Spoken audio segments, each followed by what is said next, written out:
morning. We've all braved the weather. We're all here. I know many of you have travelled far and wide to be here, so you're very, very welcome. Donegal to Dublin, I am told, in beautiful alliteration. We're all here to celebrate this very special event, passing the torch. We're going to explore the power of community-driven activism today, which will mean different things to different people in this room. And we're going to celebrate the role of young voices, youth voices, in shaping the future of this island. We have an incredible lineup for you today of speakers, activists, artists, so let's get started. First of all, we're going to begin with the talented and fabulous artist and Queen's graduate, I should say, Joshua Burnside.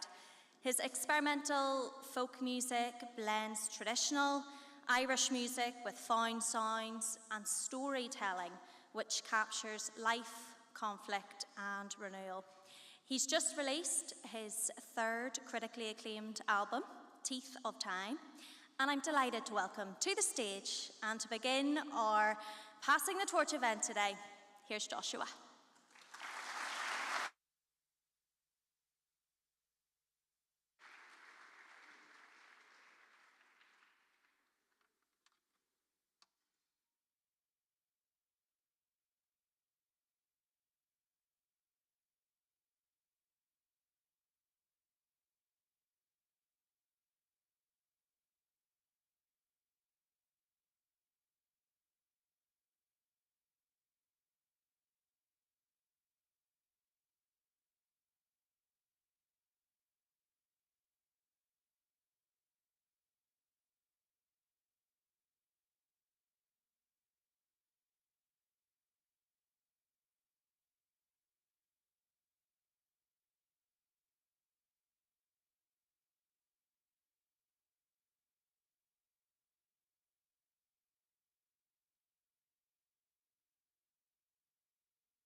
Well, what a start. You thought you were coming for politics, and then you're just being serenaded by the wonderful Joshua. I imagine not many of you have been into Queen's before, and on the way in, you may have noticed out the front the bust of the Chancellor Emeritus, George Mitchell, who we'll be hearing from later on the stage. And this is a place that has had young people at the heart of it for so long. Debate, activism, people in a space where they can give their views and listen to views. So every time I come in here, I always think who's been here before. But today I'm thinking more who's going to be here in the future, and it is people like you who are being passed this torch that we're talking about today, the future leaders, people who are going to be living in this society in the future. And it's just one of those things where you think so many people have walked through, and it's exciting to see the future walk in today. So thank you to Joshua. Beautiful start to the morning. And we're going to be joined by someone now who's at the very heart of Queen's University, someone who knows it inside out and has been a champion of youth activism and inclusive dialogue. It's Professor Sir Ian Greer, who's the President and Vice Chancellor. He's going to come speak to you now, so please welcome Sir Ian Greer.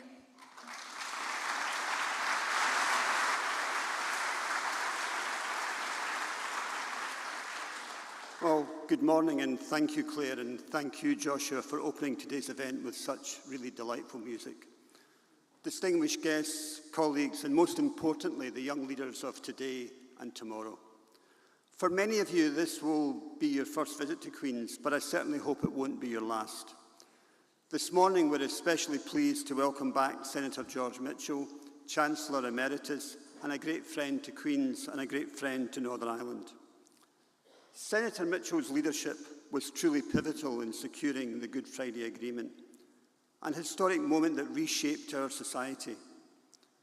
Many here today won't even have been born when it was signed, but I know I speak for us all when I say how indebted we are to Senator Mitchell for almost 30 years of peace in Northern Ireland. This year marks Queen's 180th anniversary. In that time, we've stood as a beacon of knowledge, inquiry, and critical thought. Queen's has been privileged to enjoy a long-standing relationship with Chancellor Emeritus Senator Mitchell, and we're really honoured to welcome him today to deliver a keynote address, an address that will no doubt remind us of the importance of dialogue, cooperation, and resilience in creating real change.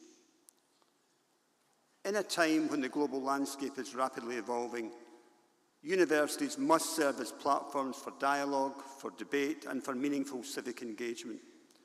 Today, we at Queen's reaffirm our commitment to doing just that. We recognise that political engagement is not confined to parliaments or policy rooms.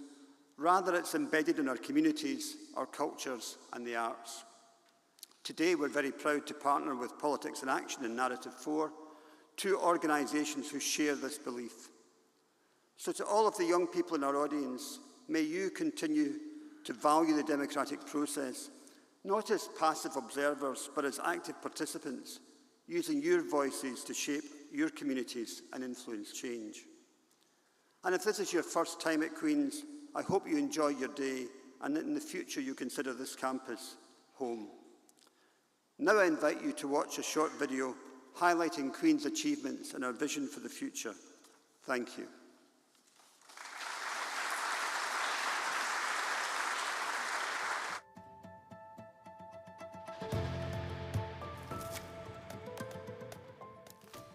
History says, don't hope on this side of the grave. But then, once in a lifetime, the longed-for tidal wave of justice can rise up and hope that history right.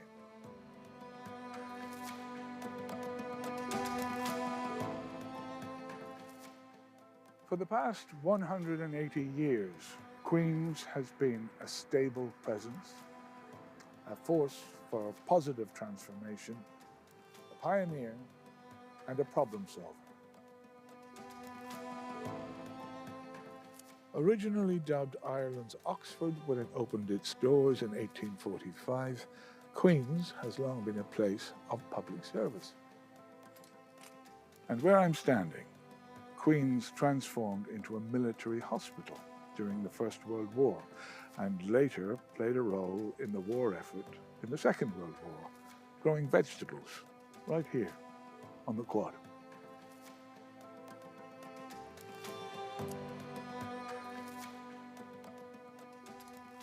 Queen's has also been a place of sanctuary. During the Troubles, the Students' Union was a safe haven for young people across Northern Ireland to socialise against the backdrop of violence. Yes, 71.12%. And while the conflict here, thankfully, ended in peace 30 years ago, war and conflict are still rampant throughout the world, and so Queen's remains a place of sanctuary for those in need.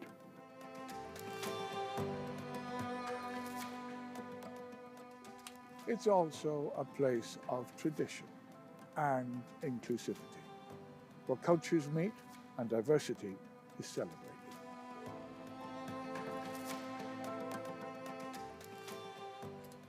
A place of discovery, where world-leading, cutting-edge research and scientific breakthroughs change our world and redefine our understanding of what's possible.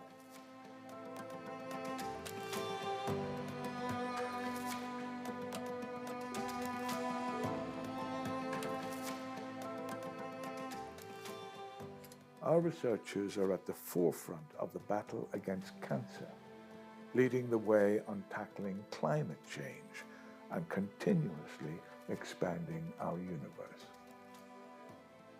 Well, one of the great honors of my life was that I served as the Chancellor of Queen's University for 10 years, a position which I enjoyed every minute of. I came to recognize the high quality of the institution and the central role it plays in the life and economy of Northern Ireland. We are proud of our heritage, of our achievements, and we're ambitious for more for the communities that we serve. At Queen's, we don't just prepare our students for the future, we empower them to shape a better world.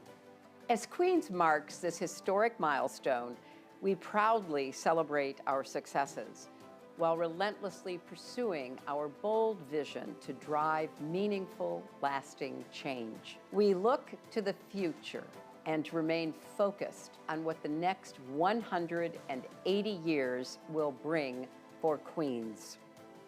A place where hope and history rhyme. And this is only the beginning.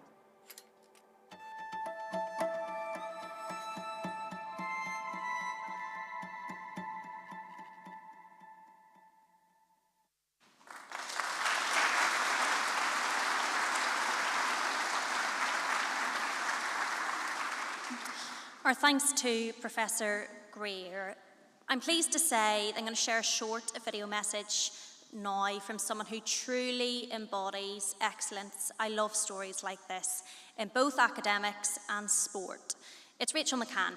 She is a master's student at Queen's and an Olympic athlete. They say you can't have it all. Let's hear from Rachel.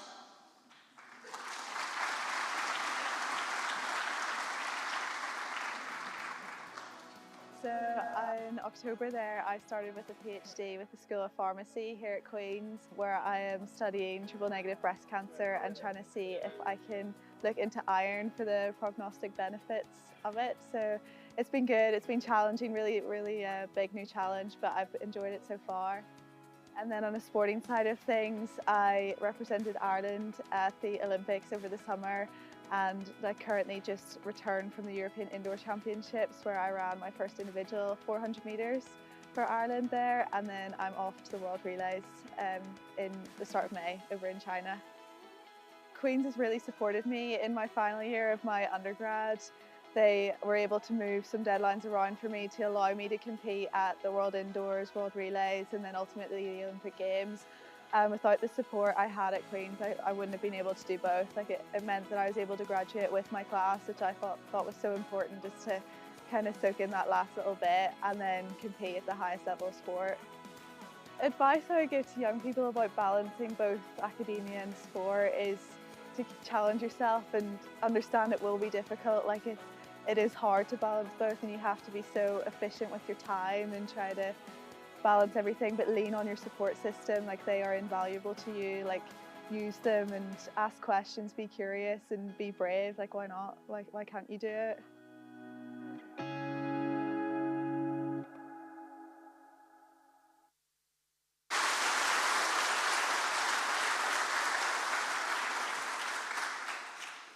Hello, my name is Ellie Jo Taylor. I'm a Law with Politics student here at the university, and I'm also an alumni of the Queen's Pathway programme who works with disadvantaged students across Northern Ireland. I remember the nerves and the fears that I had about entering a university campus. Some of you may be feeling the same today. I was the first generation in my family to go to university. I was on free school meals, and I'm a self-proclaimed jail Wayne, having spent 6 years visiting my father in prison. I didn't believe the university experience was for people like me, but through the Pathway programme, I met friends for life, received financial support throughout my degree, and was actually able to travel to New York as a Queen's Clinton Scholar. My introduction to politics is likely the result of being a Derry girl, being from the city of civil rights. I grew up with a deep sense that it wasn't fair how my community was struggling just because they were working class. 60% of my school were free school meals. Myself and my friends grew up entirely on benefits, and because of these things, I already felt written off by society, a feeling no young person should have. And if I wasn't going to do something about it, who else would care enough to do something? So I decided to be frustrated and angry. I knew I didn't come from the typical background for politics, if such a thing exists, but to me, that actually meant that my voice was more important because it wasn't already there. I became involved in the Secondary Students' Union in Northern Ireland. I ran for the Equality Officer position and represented 42,000 young people across Northern Ireland. Because of my background, because of the things that I experienced in my community, I was able to achieve a 20% increase in the uniform grant during the peak of our cost of living crisis, and it is only because I put myself forward to do that. But now I embark on a new journey. In May, I'll be moving to DC for the summer. I'm so nervous and excited, but I'll be working in politics and building a new generation of links between Irish and Americans. But as you all know, the Irish-American link is a long one. From our Irish diaspora in the States to the guiding hands of American leaders like Senator Mitchell. Senator Mitchell and the principles he contributed to the Good Friday Agreement allowed our peace to exist today. It is rare I can look at a room and see mainly generation peace babies. But that is why today's event is so important. We cannot take our peace for granted. It is so fragile. It is time that we take up the torch and think about what peace looks like for us. Non-violence isn't good enough. I think we need to start aiming towards an economic peace, a peace with our turbulent history, and a society where walls and schools don't divide our communities and young people. It is only because of the high aspirations and the bravery of peacemakers like Senator Mitchell that we can consider these questions without the fear of violence. Senator Mitchell, you persisted in negotiations to achieve peace. You never gave up on our island when many of us felt that peace was out of reach. Because of your diligent commitment to this island, we've become a leader for many nations divided themselves. From myself and Generation Peace Baby, I'd like to thank you. It is a great honour today that I've been given the opportunity to ask you all to join me in welcoming Senator George Mitchell to the stage.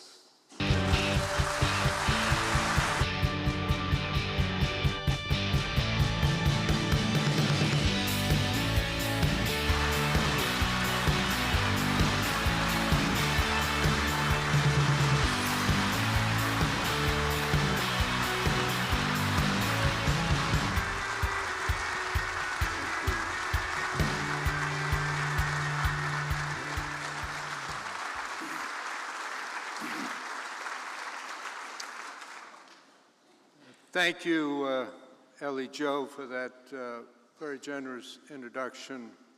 Thank you for your very warm reception.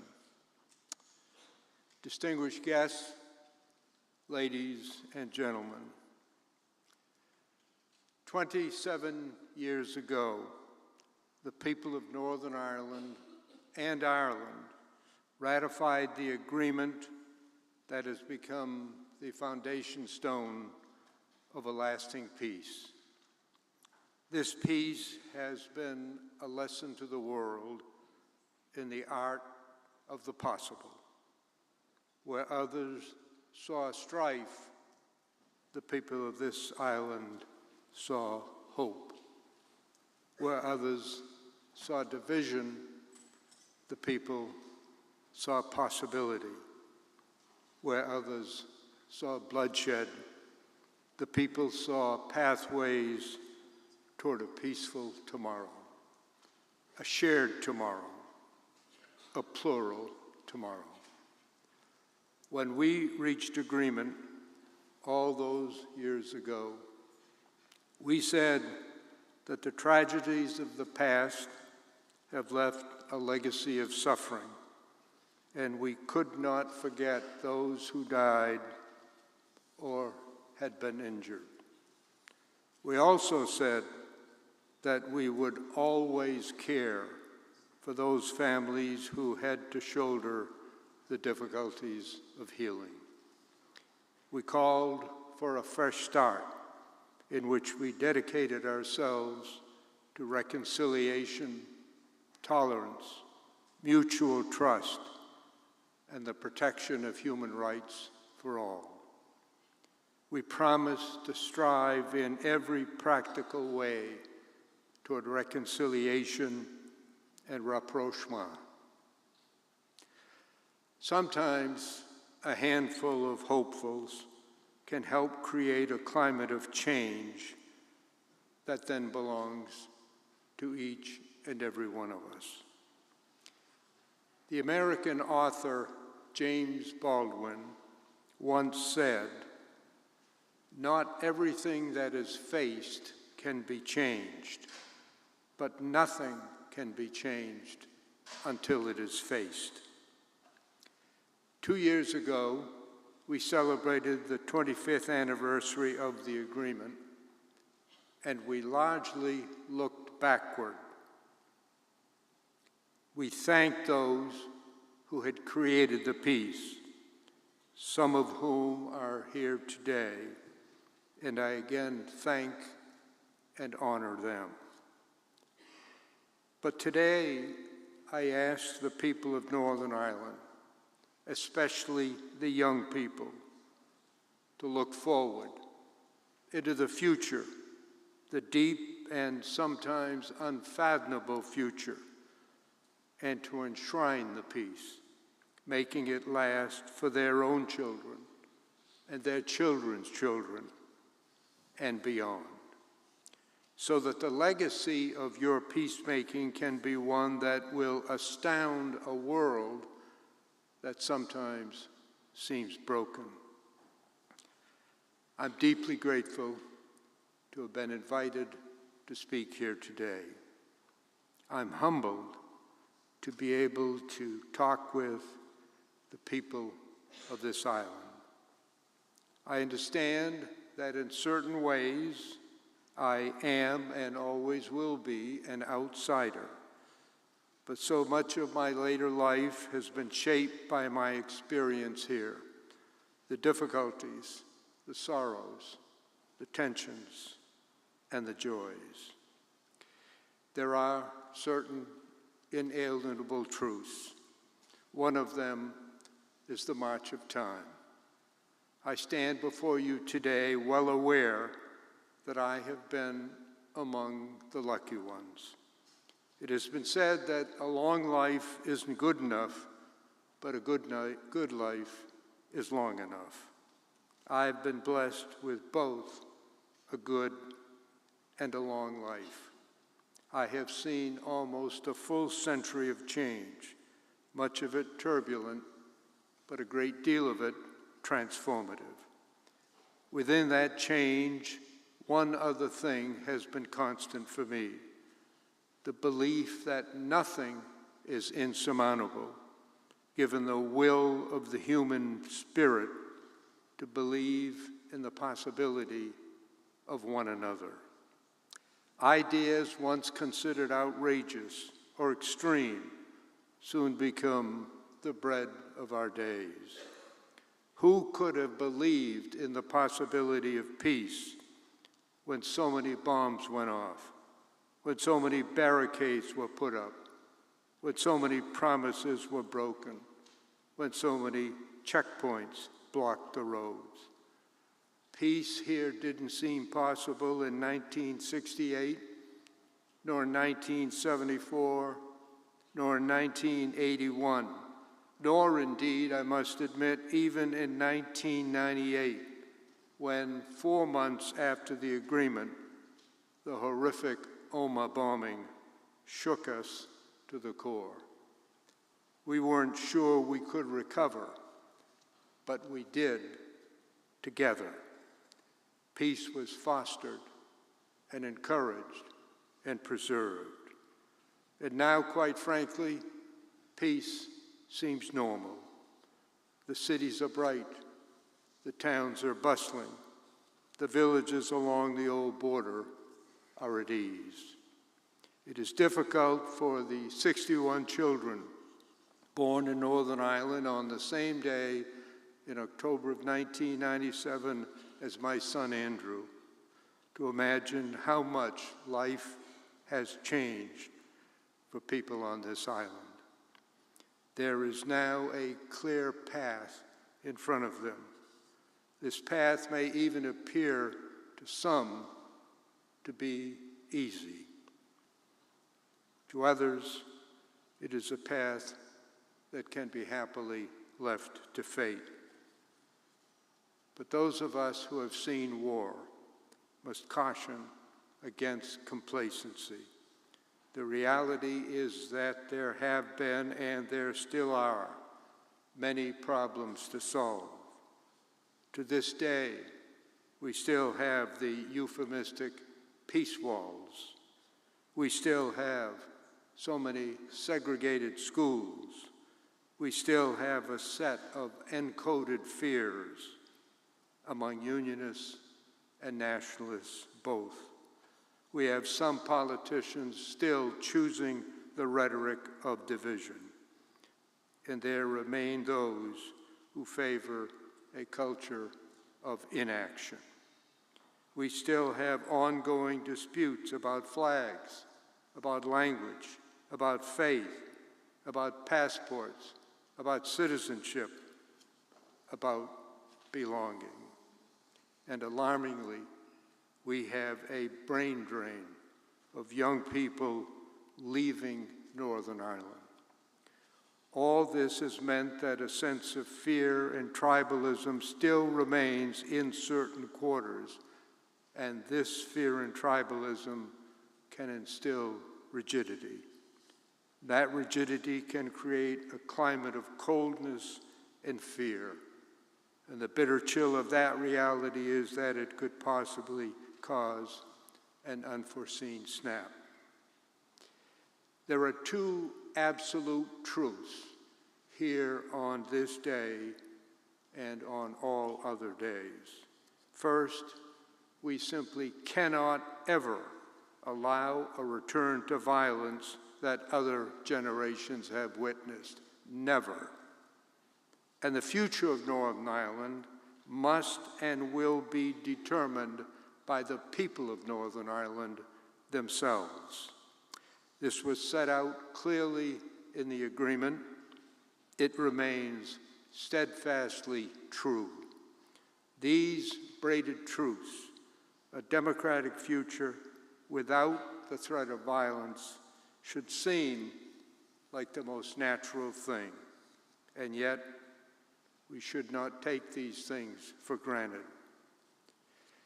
Peace comes dropping slowly, said W.B. Yeats, but there also are times when it must be further coaxed toward the ground. If we are to continue to flourish, a deep and proper contemplation of the future must occur.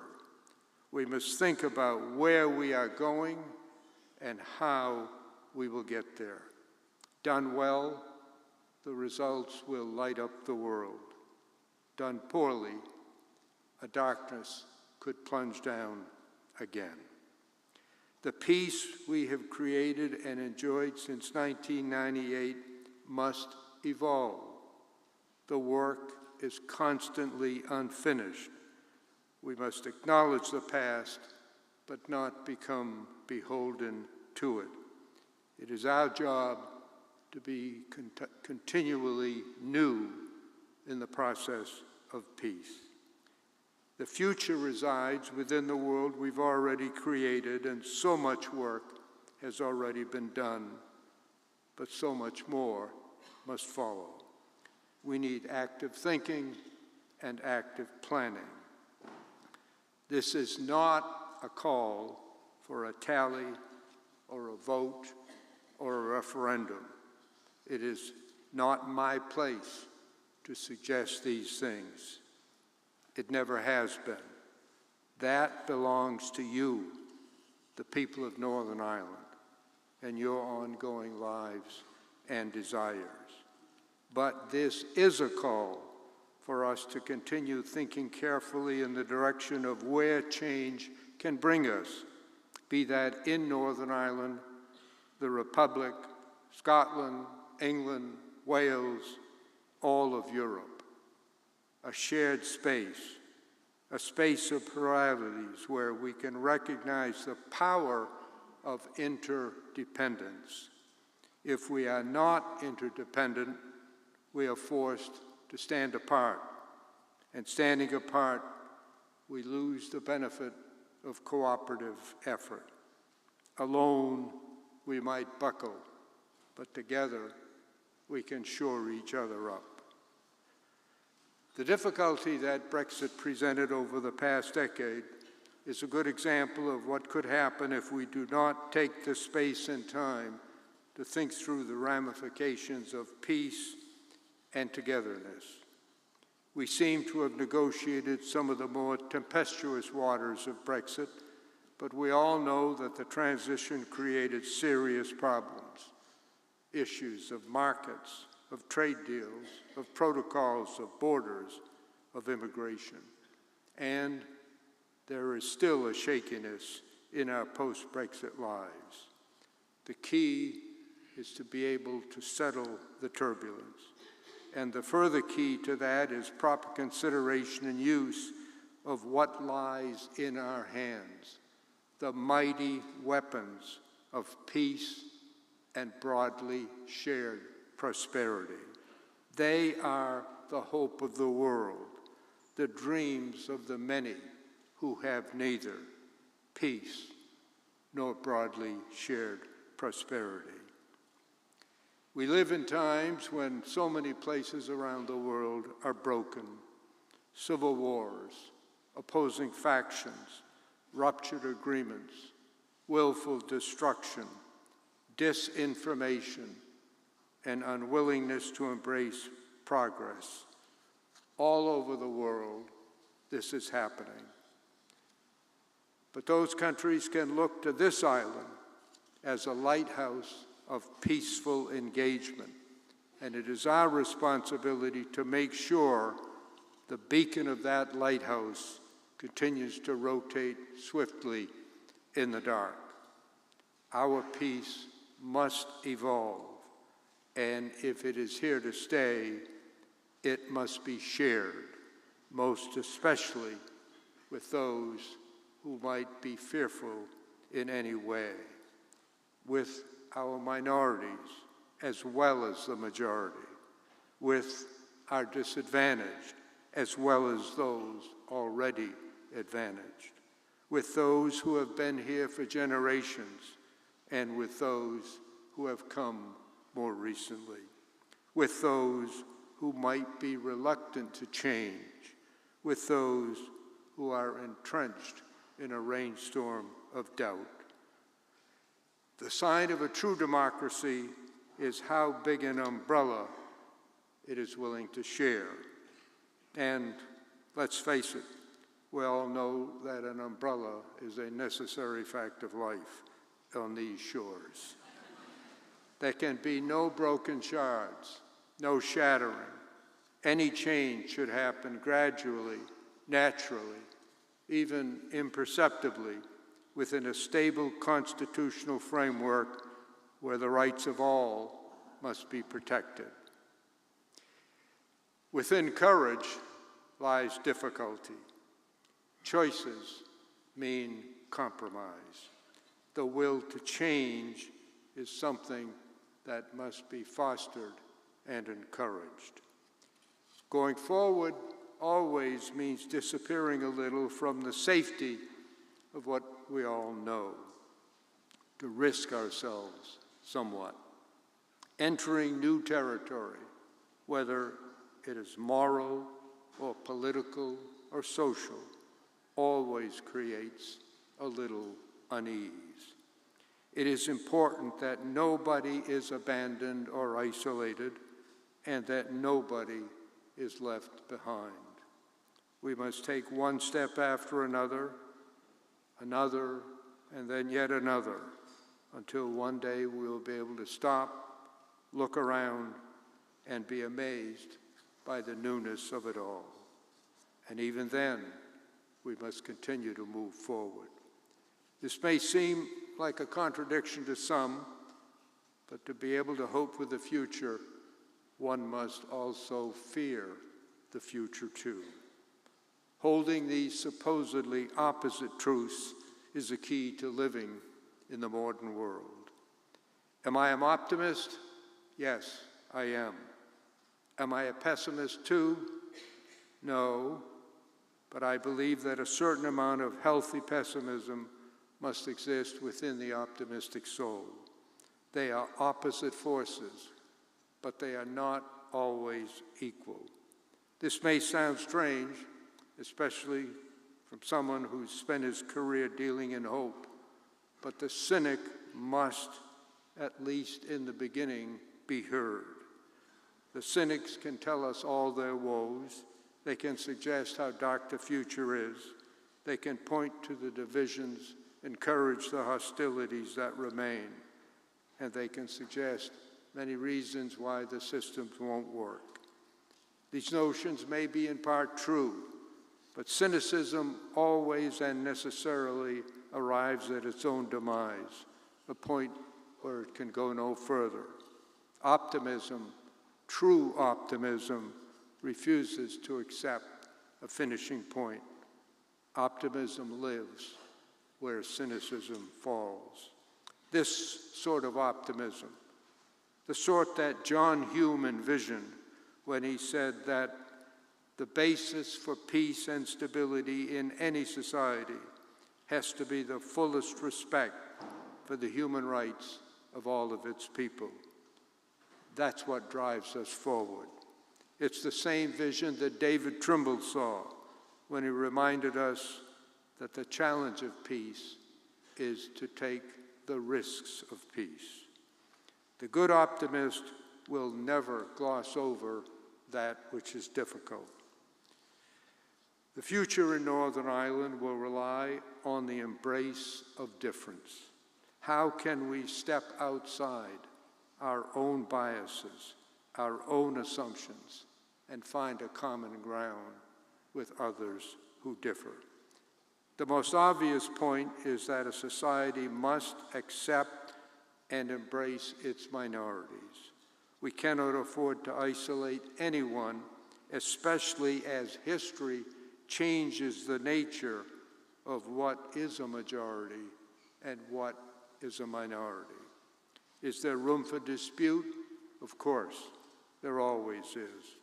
Our truths won't always match, but there has to be a singular truth that goes through to the opposite side, a truth that holds all others. And that singular truth is that we are all in this together. We need one another. That's what makes us meaningful. Considerations of traditions and allegiances are the focal points in all proper democracies. It is within democracies that we must learn to share power in order for everyone to have a sense of control. I'm not talking here in riddles. I'm talking specifically of Unionists and Nationalists, North and South, learning to give each other's traditions space and time in order that we can flourish side by side. No dominion, no dynamite. And I'm also talking about a society that must create spaces that keep its best young people from leaving to go to distant shores. They're needed here to sustain this ongoing peace. Do not force our young people and their truths to leave when there is so much to be done here at home. Within this framework, everyone must have a sense of participation. We must invoke a shared purpose. I'm reminded of many moments of grace and leadership down through history, not least the visit in 2011 of Queen Elizabeth of England to the Gardens of Remembrance in Dublin, when she arrived as the first British monarch to visit the South in a century. The Queen bowed her head as she laid a wreath at the memorial for Irish Republicans. During the ceremony, the Irish Army Band played God Save the Queen, and then the Irish national anthem, Auran Naval, was played. It was one of the great moments of cross-cultural diplomacy that I have ever witnessed or experienced, and it would have been unthinkable just a few years before. Smaller but similar things happened in the hallways of Stormont when I was fortunate enough to participate in the creation of the agreement. Was it easy? Certainly not. It took many years. It took patience, stamina, desire, courage, and much cajoling, and personal and political sacrifice. But in the end, we witnessed politicians and civil servants and ordinary people coming together across the divides. This commingling of our ongoing dreams is the sort of peace building and peace maintenance that we need all across this world. And I must salute the people who are doing this extraordinary work. Every action matters. Life is a kaleidoscopic effort. Change comes from an accumulation of small and personal actions. The tender glance, the piece of art, the small mercies, the open door, the acknowledgement of one another's rights. Look at the Irish rugby teams playing across the borders as fluently as they play across the touchline. Look at the cross-border organizations that move with agility from one system to the next. Look at the business networks and the entrepreneurs who recognize that to be competitive and profitable, they need to work hand in hand. Look at the young sharing music and sharing language.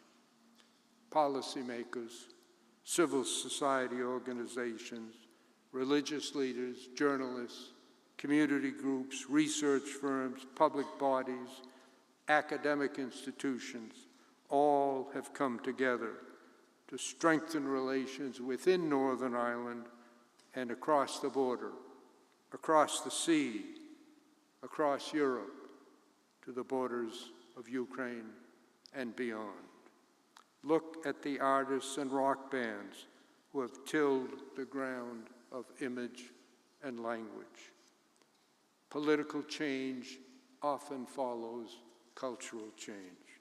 Writers and musicians have painted the territory into which the rest of us can and do enter.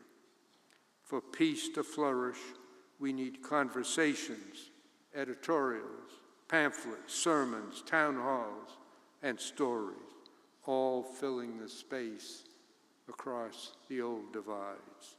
We need school children meeting one another in person and virtually, newspapers, festivals, mothers meeting other mothers, even, maybe especially, those who have been bereaved. I must reiterate, this is not a call for a specific political change of any kind. Any change is and will be up to you, the people of Northern Ireland. In all of this, I must also caution that one can never expect a perfect outcome. A wise friend of mine once said, "Don't put all of your bags in one basket." It is not realistic to expect that the future will be a rose garden. It never is. There will always be a thorn here and there. Perfection is impossible, but one must still aspire toward it. There are costs, there are benefits to every action. But one thing is for sure, the costs will be mighty if we choose to go back to the old divisions. There needs to be an ironclad guarantee that all the work is done in good faith and that nobody comes out feeling as though they have lost. The future here is not about losing, it's about gaining, and it is therefore once again about sharing. Sharing ideas, sharing plans, sharing successes, and yes, if and when they occur, sharing losses. Going forward, we need to be prepared for any mistakes we might make. We must be agile enough to correct where necessary. We need to listen across the old divides. We need to get out of our own small lanes of certainty to be fully informed. To the best we can, we need to turn off the disinformation and shoulder the burdens together. And we must not be distracted by the buzzing bees of the small-minded people who want to narrow the laneways of our thought. We must build consensus to embrace difficulty, not allow any natural human differences, geographic, religious, even aspirational, to cleave us open again. It is often said that every battle, every conflict is a battle of the story that we tell. That is true. But it is also true that every resolution comes in the manner that we listen. And we really must learn again and again to listen to each other and listen well. In many ways, the people of this island have become advanced scouts for the journeys of the rest of the world. And I am here today to ask you to take the job of the future, not just in Northern Ireland, but for people all across the world, to take it seriously. Do not let us down. Listen, consider, move forward. I make this call to teachers, to artists, to leaders, to workers, to businesses, nonprofits, to community organizations, to civil servants, but most of all, I make it to our young people. You are the leaders and the lightning rods of tomorrow. I am well aware that there are other concerns that your generation and following generations will encounter, not least the problems of climate change, of global migration, of issues of identity. But these issues will be easier to confront when there is peace in the land. Do not allow the bomb dust to obscure the winds of change. We pass the torch to you. As I said earlier, a handful of hopefuls can create change. Hope then meets hope, and that hope creates an overwhelming wave. This is what our peace now needs, a wave of hope sustained by you, the young people of Ireland, so that it moves forward and crashes onto other shores. You will one day pass the torch to others, and the world will be watching. It is a world that may be broken in many places, but it actively seeks repair. We have a responsibility not only to ourselves, but to the very notion of global democratic engagement. The demand upon us is to consider not just ourselves, but to consider one another together. It has been said, I've said it actually before, that the truth must be told over and over again. What happens here can happen elsewhere. It can, in fact, happen everywhere. May God bless you in all of your tomorrows. It was 30 years ago that I first set foot in Northern Ireland. When President Clinton asked me to come here as his representative, he said that it would be part-time for 6 months. It ended up being 6 years, during which I chaired 3 separate but related talks. Here I met, worked with, and was inspired by some great men and women. They were flawed, as we all are. They made mistakes, as we all do. But when faced with the greatest challenge of their lives, they rose to greatness themselves. It was the honor of my life to be part of their efforts. Then I had the honor of serving as the chancellor of this great university for 10 years. So, unplanned and unexpected, I've spent a large part of my later life in Northern Ireland. During that time, my wife Heather and I have come to know and to love the people and the place. Heather is here, as is our daughter Claire. We have been welcomed with warmth and generosity, for which we are deeply, deeply grateful. Thank you, Northern Ireland, from the bottom of our hearts. Thank you, Northern Ireland. Thank you.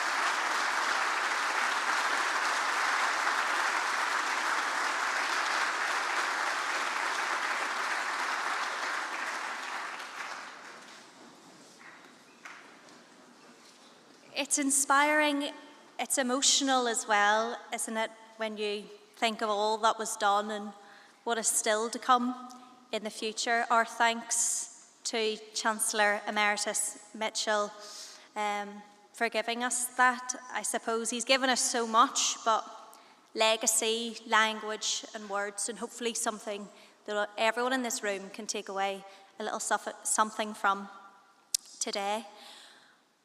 We're going to hear from a musician now.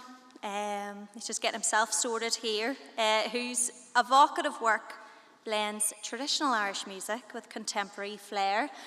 A founding member of the Frames and now a celebrated solo artist, picked up a violin, age 7, and we're still going. Welcome to Colm McNamara.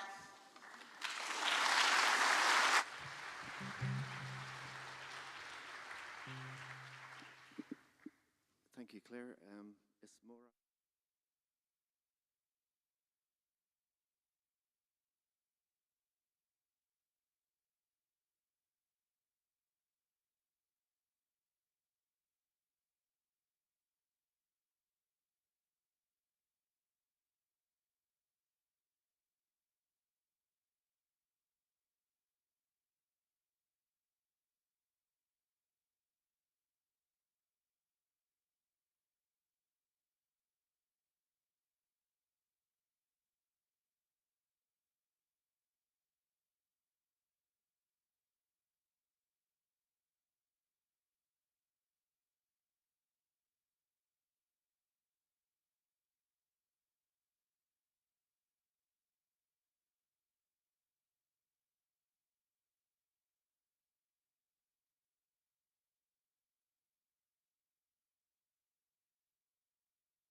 Call McNamara.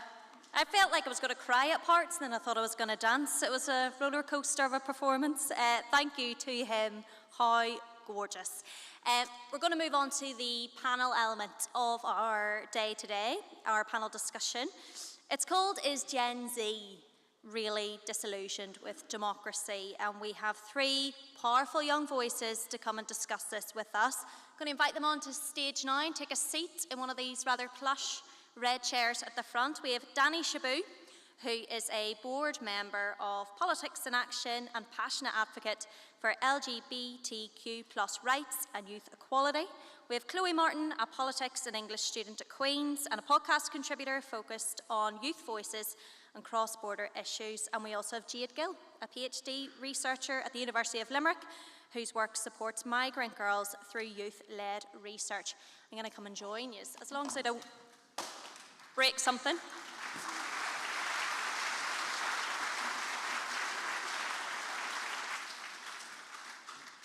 It's a lovely smooth start. That's what we love to see at the beginning of a discussion. Guys, thanks for coming to speak to us, and it's always important to get young voices on stage when we're talking about young people and this question of being disillusioned with democracy. We're going to start off by asking about representation, and if you think your elected politicians or your representatives represent you and your community. Danny, I'm going to start with you. Thank you, great question. I personally think not really, because as someone from a minority community, as well as someone who's passionate about social action, I feel like politicians nowadays don't reflect how young people are passionate or their priorities or their energy. I feel like there's a real lack there. I think representation is not just about ticking boxes. We young people need to be heard, valued, and listened to, and it cannot be performative listening, because our politicians are really experts at that. But yeah. Chloe, when you hear that and you hear we don't want to be a box-ticking exercise or a token exercise, we're talking about young people, do you feel represented by the people in power? As a young person, I think I completely agree with where Danny's coming from. Mm-hmm. There's kind of a novelty when you're a young person of being great for your age and never just great. And I think not all of them, but a lot of politicians love to kind of give a pat on the head and a well done and get a photo. And that's kind of as far as it goes. But I think there is a lot of work being done, and projects like the Pareto Project with Politics in Action are really giving young people that opportunity to really make their voice be heard and make politicians listen to the important things. Jade? Yeah, I suppose I would attest to what Danny and Chloe said. I would also say what Chloe said about community organisations like Narrative 4, like Politics in Action. I think maybe not so much representation from the top down, but I think at the bottom up, there's a huge drive in youth-led research, youth-led projects. I think over the past few days we've talked a lot about the power of partnerships and the power of not just listening to young people, but giving them the mic and giving them the space. So I think I can agree with that. There's a lot of amazing work being done to kind of from the grassroots up to really amplify youth voices. Do you find when you're listening to politicians or even the media talking about politics, they're talking about the issues you care about, the issues that you're talking about around the dinner table or with friends? Do you feel like they're on your level? Chloe? I think that they do address a lot of important issues, but something I don't really see spoken about enough as a woman is the issue of violence against women and girls, especially in Northern Ireland. Mm-hmm. I think a study showed, I don't know how recent it was, but Northern Ireland is the most dangerous place to be a woman in Europe. And whilst I see a lot of talk of we need to fix this and this needs to be done, I don't see a whole lot of implementation of anything. And it's really kind of sickening as it's 2025 and we've won our rights and we've come such a long way, and there's still so many barriers that are holding women back in society. So when you think of democracy as a place to get things done, Danny, do you see it more as a place to talk about getting things done or actually doing? I think often there's a lot of talk all the time, but I see little to like no action. I hope that changes, because there's no point in just talking about things. We need to implement change, because like without change, we're never moving forward. But I can see politicians in Northern Ireland like doing that, but not all of them. And I think everyone needs to do it, because at the end of the day, you can talking is a big thing. Dialogue and talking about is a big thing, but you also have to make meaningful change out of it. Jade, when you think of the issues that matter to you, do they get spoken about enough? Do politicians engage enough? And what do you think they should be doing a bit more? I think, well, when you say what we should be doing a bit more, is more stuff like this, like having young people speak out on issues that affect them. I think, from my own perspective as a researcher, my research kind of pertains to the well-being of girls from migrant backgrounds, but I will never fully be able to understand the experience of a girl from a migrant background. The only way I can represent their voice is by listening to them. So I think doing more stuff like this, like having young people at the forefront of the conversation, is probably the only way to really make sure, as everyone said, like politicians are for sure talking about issues that matter to young people, but whether they're hitting the nail on the head with exactly how and why it matters to young people, I think that's how you kind of foster that. You look like you wanted to come in there, Danny. I just want to add in that I always find that politicians or adults, like, the topics that they talk to young people are often like shielded topics, and like it's often sugar-coated. I think young people are ready to have serious conversations. Like what? What do you think's being sugar-coated? Well, I think, for example, Votes at 16, a lot of adults think like Votes at 16 is not great, young people aren't ready for it. But I met a ton of young people across the country who are ready for it, and they just need to be listened to. And I feel like voting is a key part in that. Well, the audience have very kindly provided us with a few questions.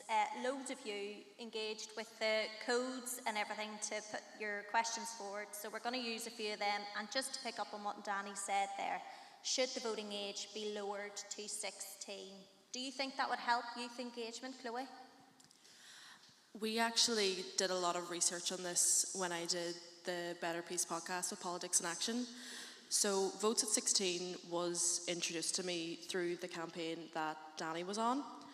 And it's really interesting to see how much education can impact how much young people want to be involved in politics. Mm-hmm. Politicians love to kind of say that politics, or young people are disengaged from politics, but politics is actually disengaged from young people. And we went to Edinburgh and Cardiff, where they have Votes at 16. And we looked at the differences in their education and the impact that had. And they did find that young people were a lot more engaged and wanting to be educated when they had that kind of basic right to vote at 16. Jade, what do you think of people who say 16's too young to know how to vote? I think, I suppose with the young people I work with, like I have a panel of young girls from migrant backgrounds who guide my research, who lead the research at times, and I think the one thing I've learned from them is how well informed and how aware they are of the issues that affect them. And I think, you know, as someone kind of aging out of that young person bracket, I'm not worried at all about the future when I see how inspiring and motivated and tuned in those girls are. So I wouldn't be worried at all, I think. Danny, this is something you've worked on, really passionate about. What sort of myths do you think are around that campaign? What sort of messaging do you think needs to be dispelled for more people to buy into the argument votes should be lowered? I think there's a lot of arguments against it, but one of the key things I keep hearing is that young people are too easily influenced. Now, that is not the case, because I can tell you for a fact that my dad, who is not a young person at all, is like very easily influenced by media. Is he listening, Danny? I hope not. But yeah, I think everyone in the world, everyone in this room, every single one of us is influenced one way or the other. Now, yes, young people are influenced, so are older adults, like newspapers, media, propaganda, like everything in this world, you are being influenced one way or another.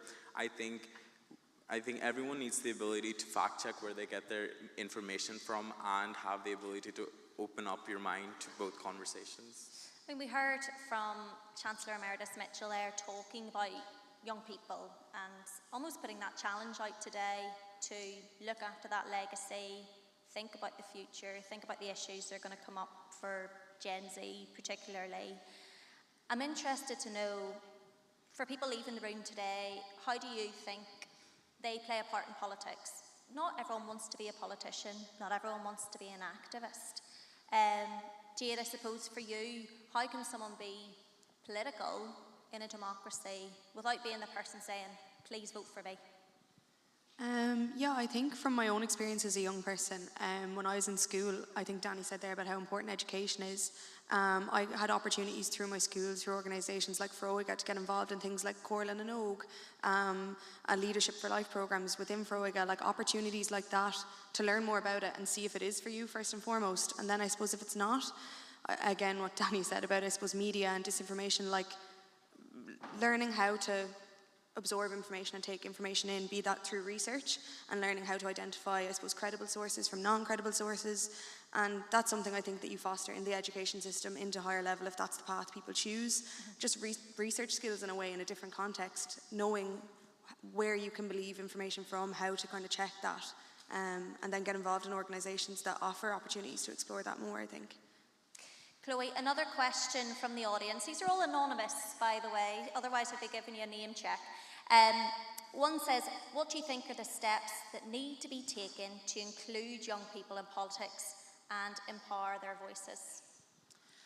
I think that, as Jade was saying there about education, I think there's so many small steps that people and young people can take to get involved in politics. And I think organisations need to take a better look at projects like things like these and bringing young people together for open discussions where they're able to express their opinions freely.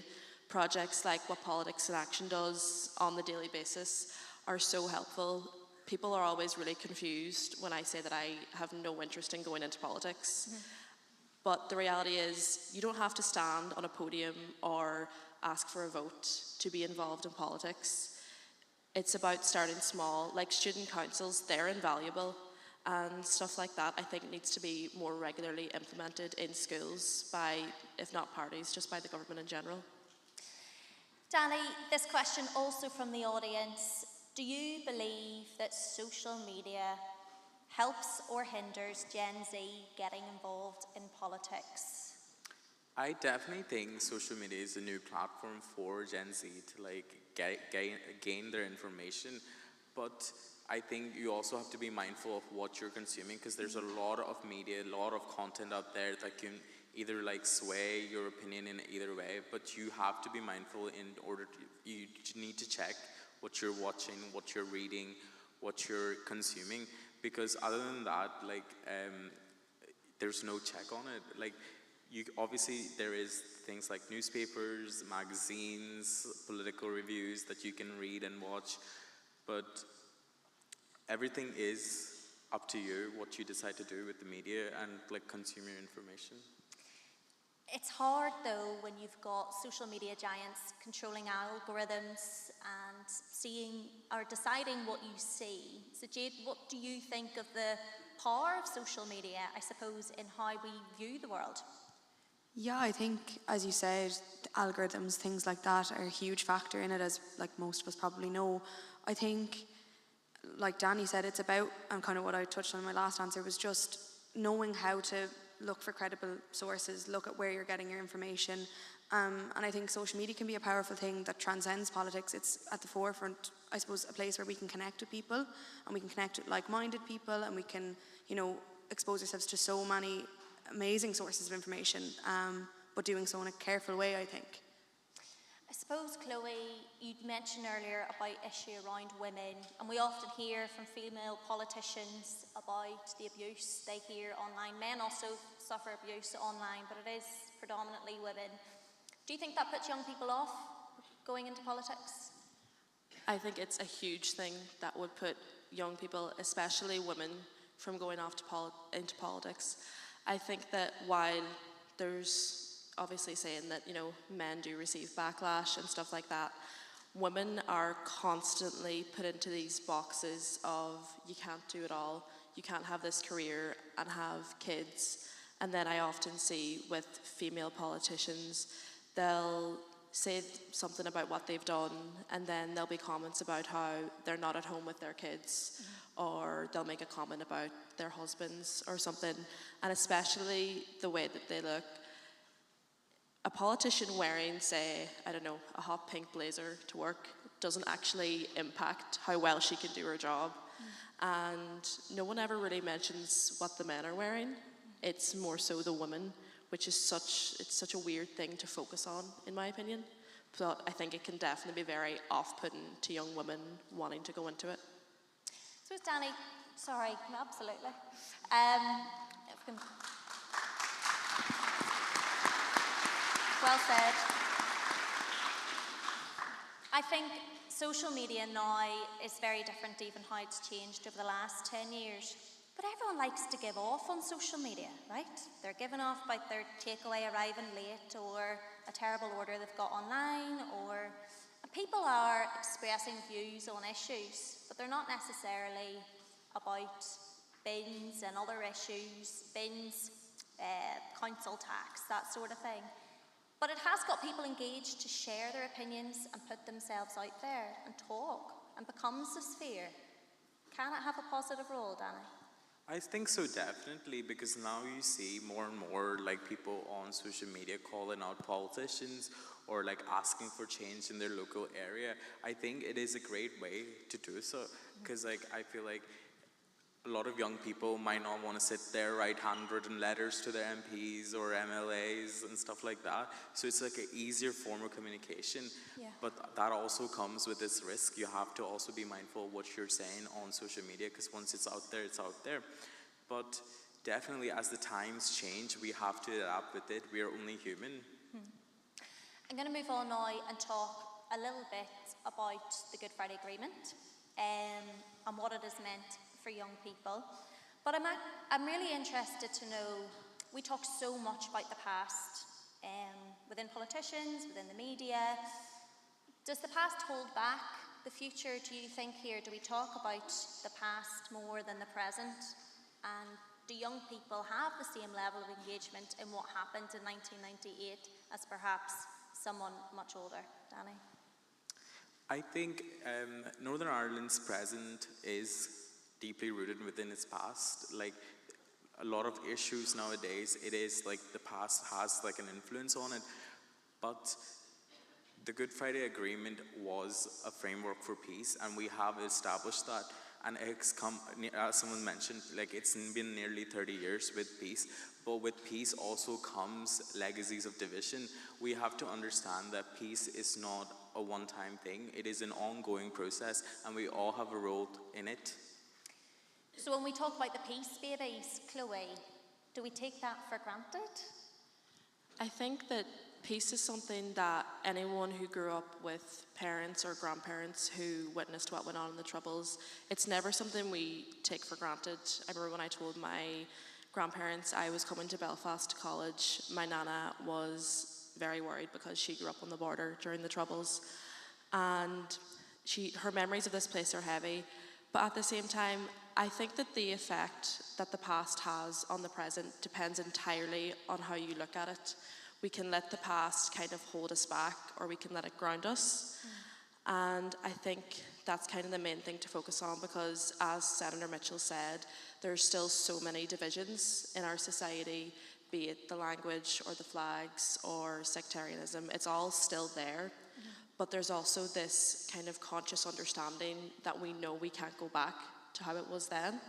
So I think young people, whilst we have our differences, are constantly aware that we're so lucky to be in such a progressive society and that we've come so far, whilst also understanding we still have so far to go. Jade, many people in this room have had conversations within their own families about how the past has been for them and what it has meant for them growing up. Is it tricky to have conversations like that in the house, do you think, to talk about how far it has come? I think like stories and the stories that make up our lives are so influential. Like when we talk about, does the past dominate the present or does it influence the present? It does for sure, it informs the present. I think like my area is in psychology, and theories in psychology say that like the people around you, the ecosystem you're in, like really, really strongly impacts how you grow up as a young person. So the stories that, you know, your parents or grandparents tell are for sure going to influence that. And I think, as Danny and Chloe said, it's about looking at what has worked in the past, what hasn't worked in the past, and letting that inform the present and use that to build the future. Maybe not, I suppose, letting the past dominate the present, but letting it inform and using that to move forward. Danny? I definitely have to agree with that. I think there's a lot we can learn from our past, like the mistakes we had, and we, as Senator George Mitchell said, we cannot return to violence. Therefore, we have to look for peace, and we can learn from it. And going forward, we know that dialogue or like compromise and human rights is the key things that we need to focus on. And it's about having voices around the table, isn't it? And younger people have told us they don't often feel their voice is around the table in issues like this. And interestingly, in some of the comments that were coming from the audience today, they were talking about tokenism for young people in politics, or being brought on as a PR exercise as opposed to real engagement. And perhaps those issues aren't for you, they're still for us. Do you get a sense of that at all? Danny?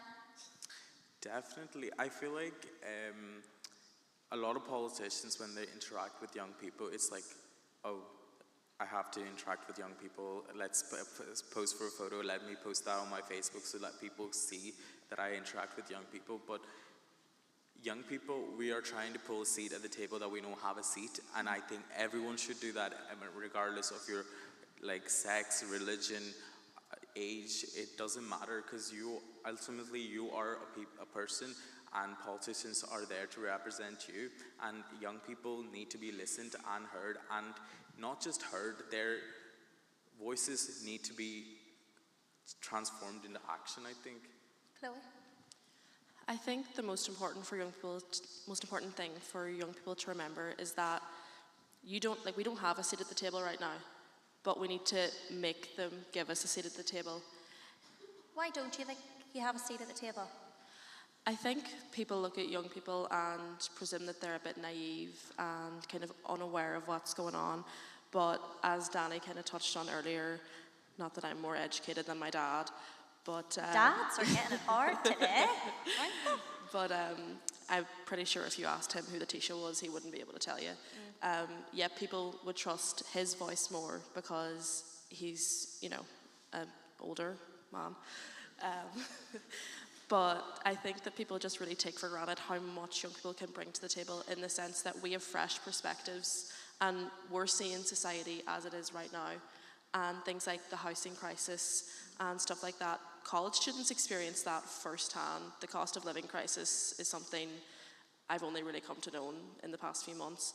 And we have invaluable experiences that I think need to be taken more seriously.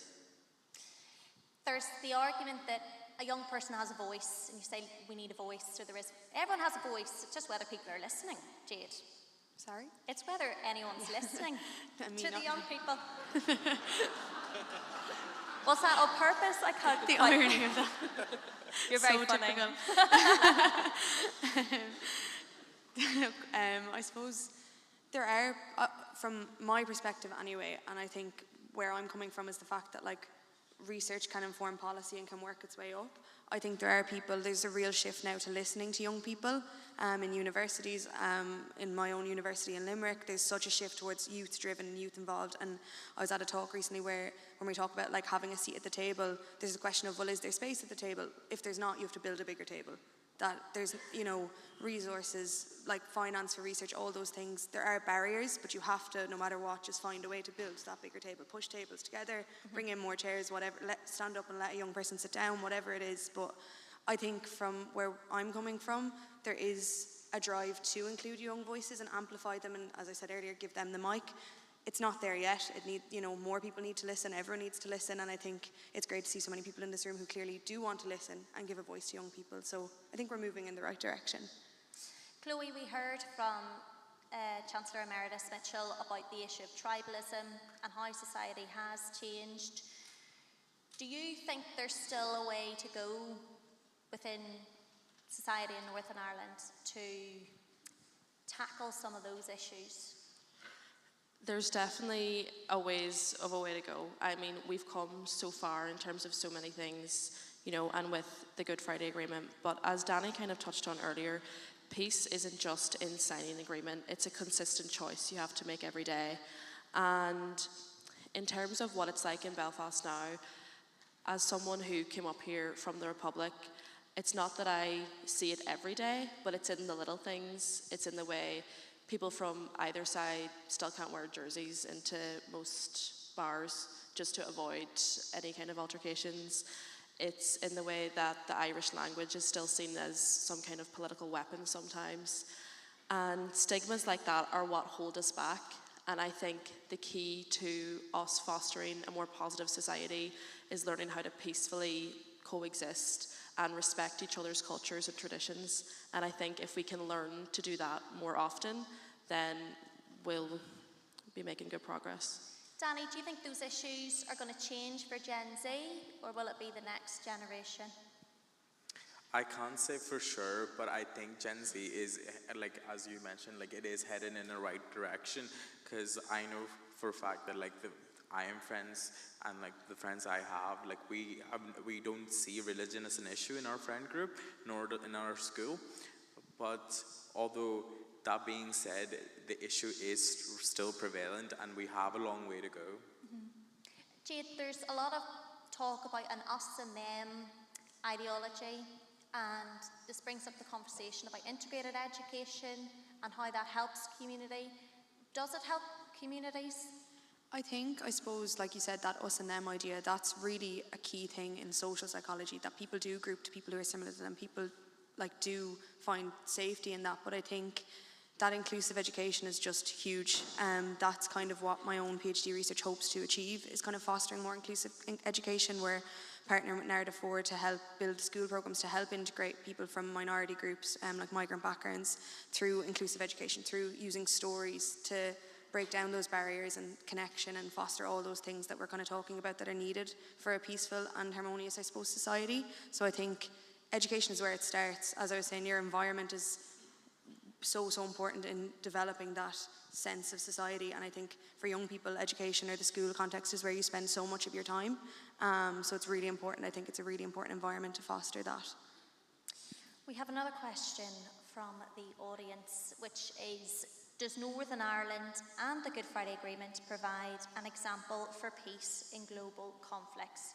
Are you proud, I suppose, of the peace process in Northern Ireland, and do you think other parts of the world should take it on board? Danny? I definitely am, because especially considering the amount of work and sheer patience that went into creating what is the Good Friday Agreement, other countries can learn. We can also learn from other countries, I believe, especially like considering there is still problems in our country. So yeah, I think the Good Friday Agreement was such like a springboard for peace, and like other countries who are in conflict not right now can learn from us. Chloe? I think our peace process has been a complex one, but I think that's what makes it so inspiring, is that obviously I didn't have to live through that, and all I can know is my research on it and my family's retelling stories of it and coming to events like this. But I think it is kind of a beacon of hope for other areas with conflict. As Senator Mitchell said earlier, peace wasn't something people thought could be achieved. We were that kind of far gone, and everything seemed so dark and like it was never going to change. And it did, because the work was put in and we recognised that living in a peaceful society was more important than any divisions that we may face in our kind of traditions and cultures. Jade?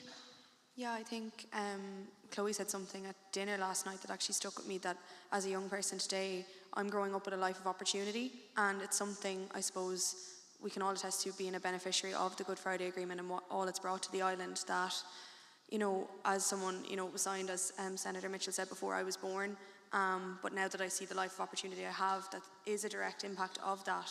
It's such a privilege to be able to say maybe I'm not fully aware of how it benefits my life every single day, but when you reflect on it, I think it is something to be proud of. And yeah, just to echo what the guy said, I think, yeah, it is something for sure. Yeah, there's a lot to be said if it's not on your mind all day, every day. Yeah, something went right. Yeah. Well, I want to ask you, and this is what our panel discussion is, given everything we've been speaking about and these guys have been kindly listening to, is Gen Z really disillusioned with democracy, do you think? Because you sound very engaged, but do you think as a generation everyone else is? Danny? I think yes and no, because I know for a fact that I was disengaged with politics when I was younger, but the only reason I got engaged was through studying politics. But I don't think studying politics should, that should not be when you get engaged with politics as a young person, because I think schools or society need to set up pathways for young people to get into politics or know about politics. We need to have built-in curriculum, I think, in schools to teach young people on a basic level, because as you said earlier, you don't have to be on the podium to get involved with politics. You can do it in such a superficial way, because politics is everything. Politics is in this building, politics is in the very fabric of life, and so the sooner we realize it, the better young people can have an opportunity to say so. So presumably you started studying politics lower sixth? Yeah. And you think it should be on the curriculum before that? Yeah, I definitely think I know there's a GCSE option here, but even for example LLW, there's so much opportunity there for schools to teach kids about politics. Not even a full way where they're pushing you into politics, where you're just informed, because being informed is the right way to do politics. What do you think, Chloe? Is Gen Z disillusioned with democracy? I think that young people's kind of disillusionment with democracy and the government kind of comes from the fact that the government don't do a whole lot to encourage active participation. I think that projects like this are what make people interested in politics. Like Danny, I always had a strong kind of interest in politics, but I wasn't that into it, and for my Leaving Cert I actually didn't pick to study politics. I chose music, and then a month in I heard about Politics in Action when I was a month into 5th year, and how they were doing this project, a cross-border project, and I thought it just sounded amazing. And I switched, much to my mum's dismay, she's down there, from music to politics, and that's how I got involved, because Politics in Action caters it to young people, and stuff like that is really how to get young people engaged. So projects help getting engaged that way. And Jade, is Gen Z disillusioned? I would like to think no. I think through my work, the people I spoke to, all the young people, young girls I spoke to in schools, they're so aware and so concerned of the issues that pertain to them. And I think it's about giving young people the tools to get involved, that, there's ways in, and even when you see small things like politicians move into TikTok to maybe talk about things, or as you said, voicing your concerns on social media, that you have the people, the right audience engaging with that and responding. I think young people, it's about meeting young people where they're at and giving them the tools to leverage their own voice and speak about the issues that concern them. But I think from my own perspective anyway, the people I work with, I see a lot of really, really strong young people who are really interested in, changing the things that matter to them. Well, thank you, all three. They did amazing. Thank you for all of that. That's the end of our discussion. But let's give a round of applause for Danny Shaboo, Chloe Martin, and Jade Hill.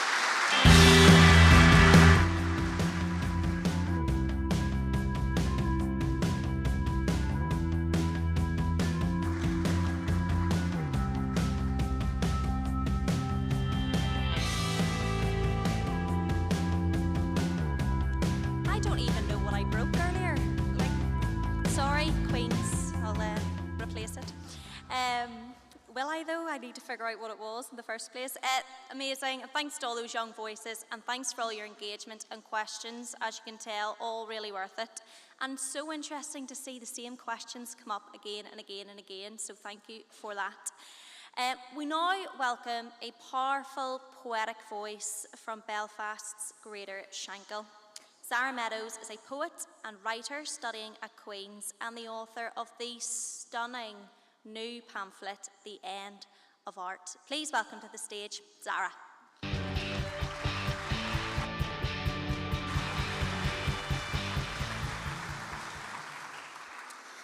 Thank you for the lovely introduction. I feel extremely privileged to have grown up in Belfast, specifically West Belfast, and specifically just off the Shankill Road, as was just mentioned.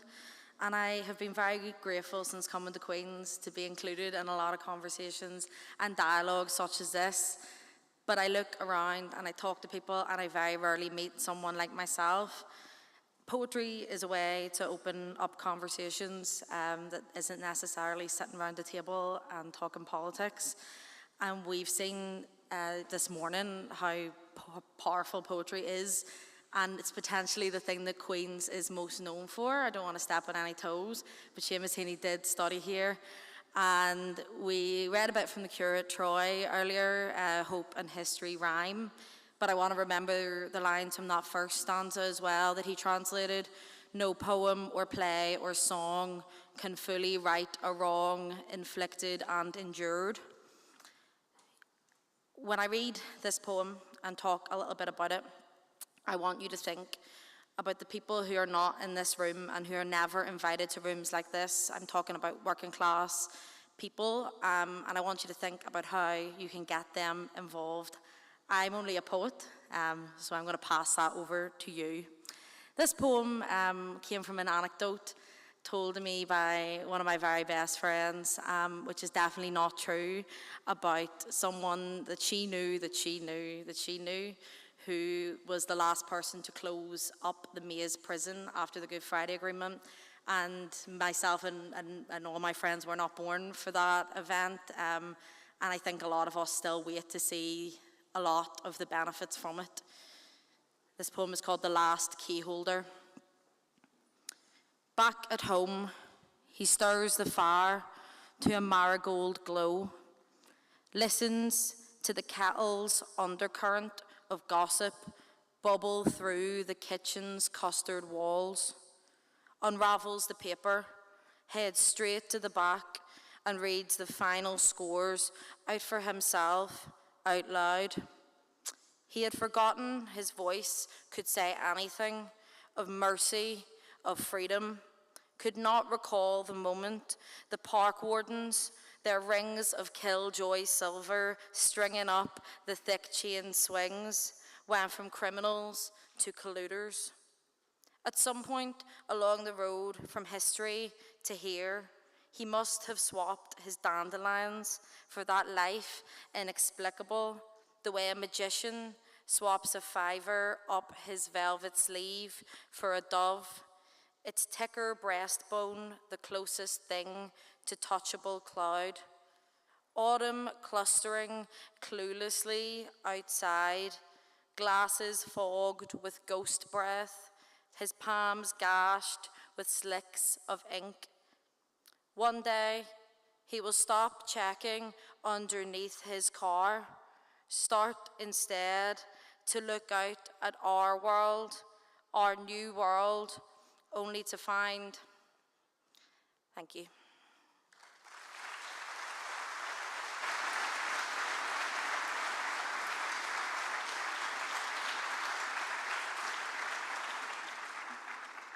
Thank you to Zara. Zara had me very entertained earlier on when we were off stage. Very entertaining and funny. That brings today's event to a close, but we are honoured to welcome Ireland's Minister for Further and Higher Education, Research, Innovation and Science. Please welcome James Lawless, TD.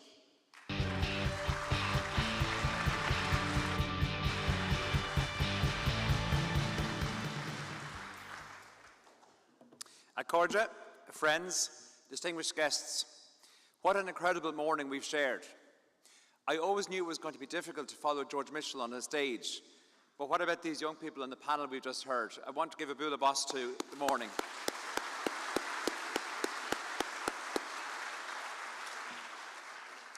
I'm absolutely honoured and humbled to be asked to speak to close out this momentous day, and I want to thank President Greer, Dr. Ryan Feeney, and all the team involved in this event for the invitation to be here for this historic moment to hear Senator Mitchell deliver the keynote address and to pass the torch.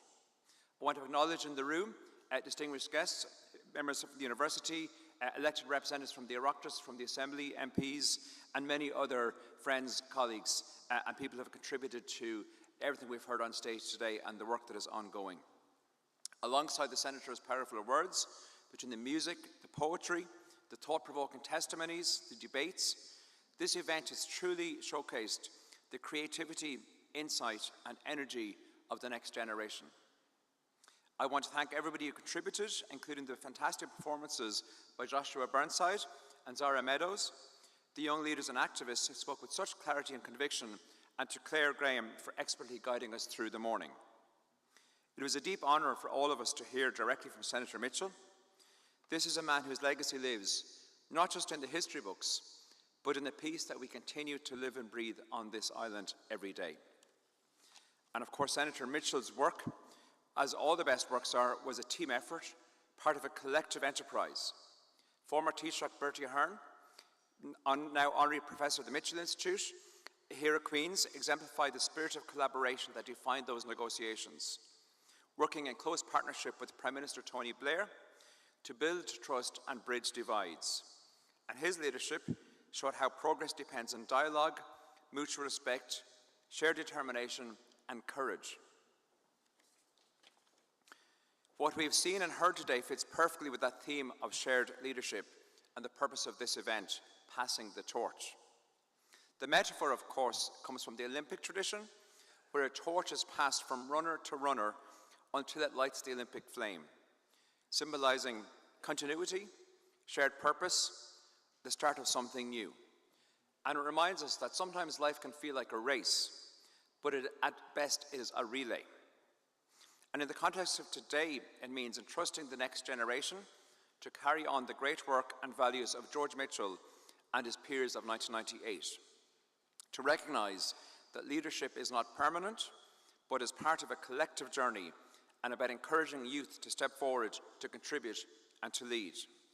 And that's what you've all been doing here today, exploring the power of community-driven activism, positive engagement through debate, culture and the arts, and how we drive and continue to drive meaningful change.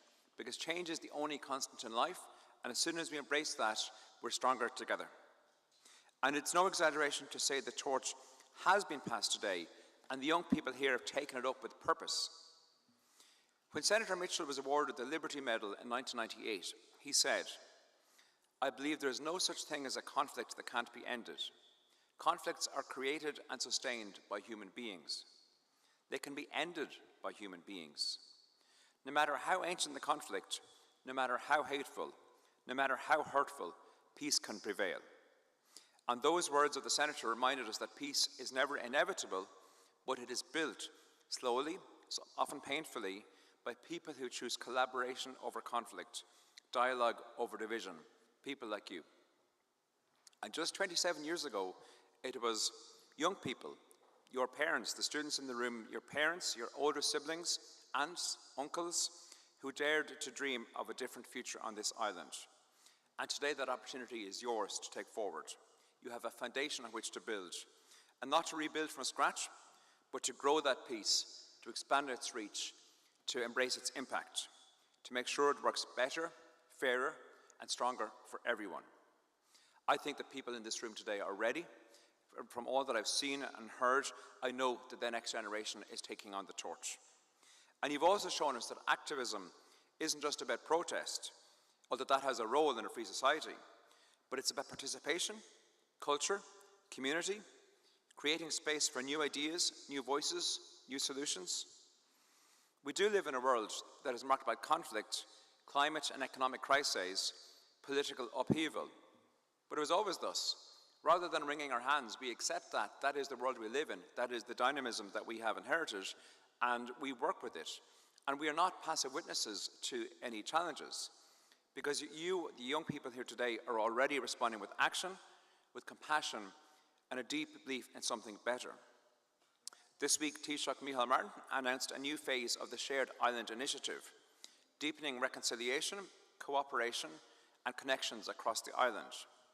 This phase will deliver new initiatives in sustainable tourism, nature restoration, arts and cultural exchanges, education, research, and civic engagement. One of the most exciting aspects, I think, of the new Shared Island programme is the Shared Home Place storytelling exercise, which will invite communities to explore their local heritage and shared identities. This next chapter of the initiative aims to foster a more inclusive, connected and forward-looking island for current and future generations, and to help ensure the energy and ideas sparked here today are supported and sustained. The Irish have always been good at telling stories. We are a land of storytellers in Shanachie, and this island has been home to the stories of many, many tribes and traditions over the years. We have a long history through millennia. People have come here for Bulgs, Milesians, Tuatha Dé Danann, Celts, Picts, Gaels, Viking, Normans, and people continue to come and will come into the future. And that is the rich tapestry that we are, as many peoples coming together, and the whole being greater than the sum of the parts. But we have that shared home place, and we share a belief that Níl aon hinton mar de hinton féin. There's no place like home. As Minister for Higher Education, Research and Skills, I have seen firsthand how cross-border collaboration in education and research has helped to maintain the spirit of the Good Friday Agreement across shared campuses, joint research programmes, and lifelong friendships formed across divides, because ultimately it comes down to the people and the personal connections. We saw that expressed today in action. Young people from many backgrounds coming together, not because you have to, but because you want to. And doing that because you believe in dialogue and in building something together.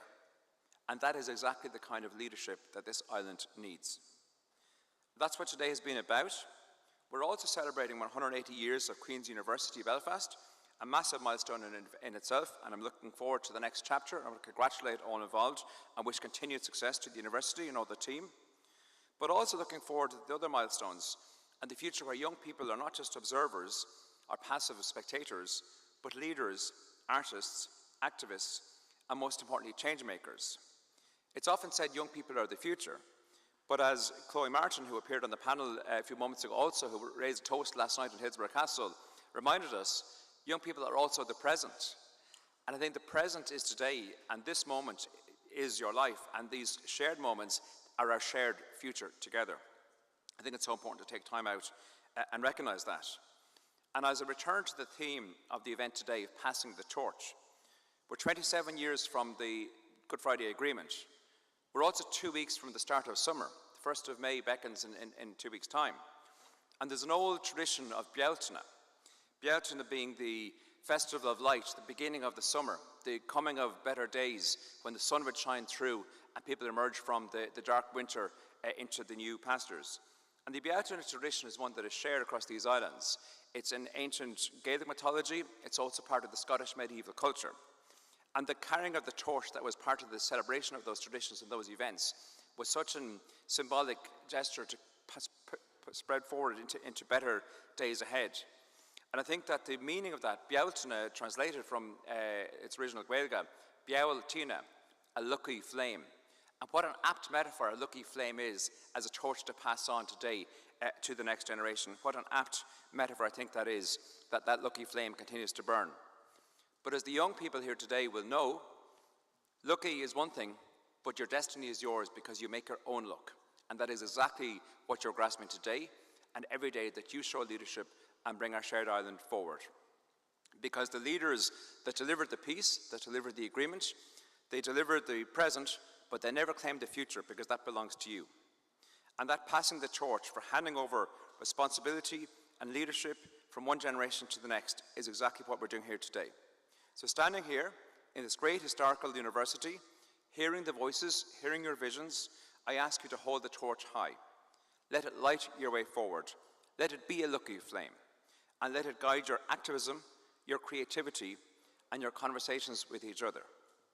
And to borrow from Seamus Heaney, another great Queen's alumni, believe that a further shore is reachable from here.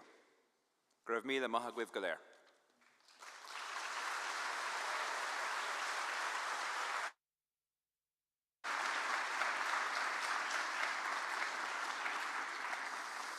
Thank you very much, Minister Lawless, and thank you to all of today's speakers, performers, and to everyone here. Today has been about passing the torch, and in the words of the Chancellor Emeritus, You, the young people of this island, are needed here in order to sustain this ongoing peace. Thank you so much for being here. I want to say thanks as well to our partners, Narrative 4 and Politics in Action. This brings us to the end of the programme, so I'm going to get on to the most important bit, and that is lunch. For those of you joining the lunch in the Great Hall, please make your way out through the right-hand side doors of the Whitla Hall, where Queen's front of house staff will be on hand to guide you. For other guests, we invite you to take a packed lunch with you as you exit the Whitla Hall. And before you go, you'll notice some of our wonderful volunteers in the foyer and steps. They're handing out a special token booklet created for today's event. Pick one up as you go. Lovely memento of the day. Please keep it as a keepsake. Thank you very much, and have a safe journey onwards.